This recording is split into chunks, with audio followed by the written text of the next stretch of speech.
Little video just to explain the selection of lights you could fit to your Range Rover L322. So this is for our project car.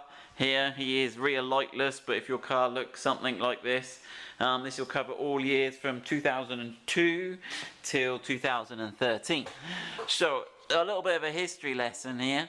So the first cars were configured like this. So you obviously got your orange and red, which is your indicator, your tail brake. The reverse lights aren't a function of this lamp because the reverse lights are next to your number plate lights here and here. So we're only talking about indicator, stop, tail and fog. Have I got those all in? Yep. Okay. So obviously you've got your indicator, stop, tail and fog. Okay, and then in 2006 they changed. They got rid of the orange bit here, you can see, and they made it white, and it had a coloured bulb inside, so it flashed the correct colour for your indication. And then the supercharged model came along, and they've actually gone all clear, but it had a red bulb in the bottom segment here that did the tail brake, and it's actually got an LED segment in the bottom. Is that, I forget actually, it's the LED. They've all got a red LED segment at the top actually. You can see there, they've got an LED segment there.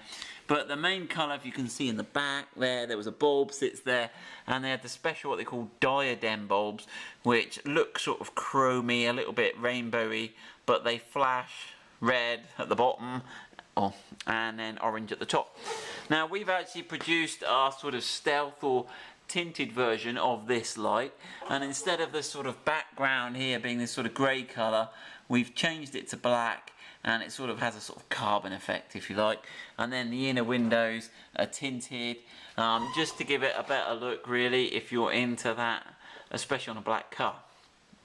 Then in 2010 Land Rover changed the design to this new LED type, and there's lots more LEDs. The circles are LEDs and the indicators LEDs, and they look a lot more stylish, I suppose.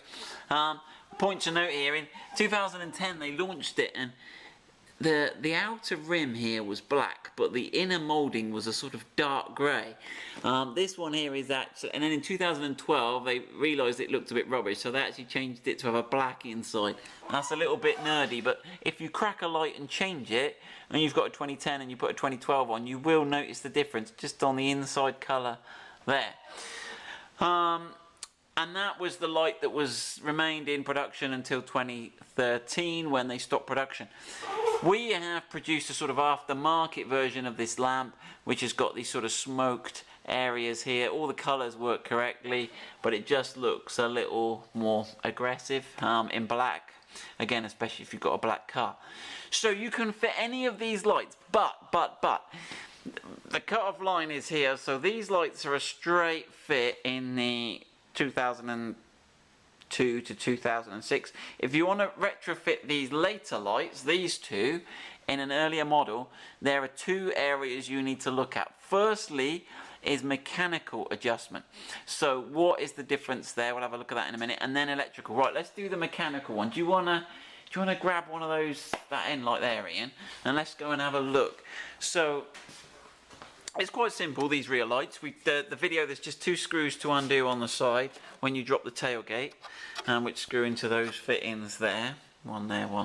And then they pull out. And they've got these sort of these sort of whatever end you want to call those on there, that go into these docking stations here. Okay, and they've actually got some, they're a bit weird.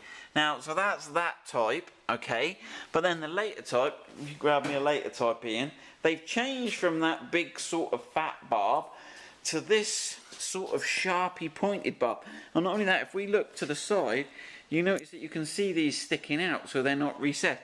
So they actually go into a different, you need to cut all this off and then fit a little docking pin. Where's those little docking pins? We got those here. So these are little inserts that you need to drill your body and fit these in, and they form a little dock. It's kind of neat there actually. It sits flush here.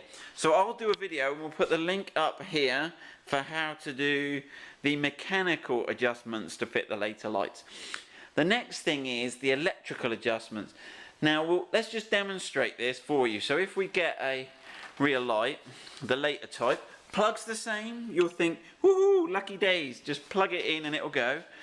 Got to hack your bodywork, but we'll gloss over that. You plug it in. And let's have a look what happens, shall we? So right then, shall I dim the lights, Ian? Let's dim the lights. Right, there we go. So first of all, you turn your ignition on. Right, are you ready? Get some, look at that. Oh, now some of you might like this. Now this is the bulb system doing its bulb check. None of that happens on the conventional bulbs, but with the LEDs, they're like they're on a sort of acid trip or something. Right, let's do the basic light functions then. Ian, so do you want to put the side lights on? Whoa, so that's the side lights. There's nothing missing there. That's how they should light up. Now this bottom half segment that appears to be flashing on the screen, I can see that, but it's not in real life. It's an LED frequency thing. That shouldn't be lit up. That's actually a fog light segment lighting up there. So that's the first error straight away. Do you want to just do the brakes in? So yeah, that's all working. The brake's fine. No problems with that.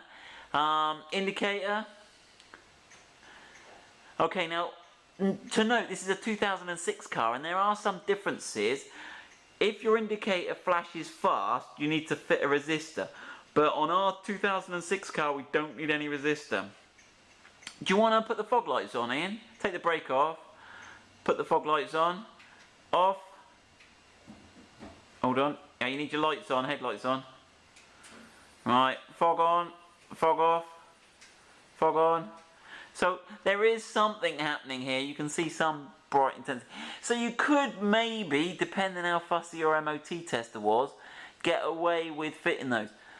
We'll do another video and we'll put the link up here somewhere of how to solve those electrical problems or solve them as best we can.